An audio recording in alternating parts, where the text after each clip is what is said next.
আর এট এ time কতদিন চলতে পারে? এট এ টাইম 6 মাস। আর সর্বাধিক কত মাস, কতদিন? আর বাকি ক্ষেত্রে এটা সহজ টেকনিক এটা হবে যে তুমি এটাকে ধরে নিচ্ছ যে এইখানে যে অ্যাপ্রুভাল লাগছে এখানেও সেম অ্যাপ্রুভাল লাগবে, এখানে যে অ্যাপ্রুভাল লাগছে এখানে সেম অ্যাপ্রুভাল লাগবে। তফাৎ এটাই আছে। এটা একবার পাস হয়ে গেলে, একবার পাস হচ্ছে কোন মেজরিটি? সিম্পল। সিম্পল মেজরিটিতে পাস হয়ে যাওয়ার পরে কোনো সেপারেট অ্যাপ্রুভাল নেই, যেদিন থেকে চালু হচ্ছে সেদিন থেকে অনন্তকাল।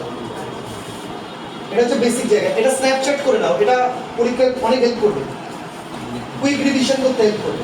ক্লিয়ার? আর একটা ছবি তুলে বাড়িতে রেখে দেবে। আচ্ছা, এখানে একটা গল্প আছে।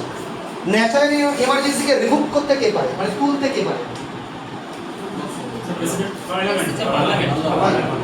আচ্ছা, এবার এখানে একটা বলে দেব, যে ডিক্লেয়ার করবে সেই তুলতে পারবে। বুঝতে পারলেন? আমি যদি ডিক্লেয়ার করি, আমি আমার কাছে ক্ষমতা আছে তোলা, মানে অথরিটি আমি। এবার আমি আগে কিভাবে তুলতাম আর এখন কিভাবে তুলছি, এই দুটোর মধ্যে পার্থক্য আছে। আগেও আমি তুলতাম, এখনো আমি তুলছি। আগেও আমি ডিক্লেয়ার করতাম, এখনো আমি ডিক্লেয়ার করছি। ক্লিয়ার? তাহলে আগে যখন আমি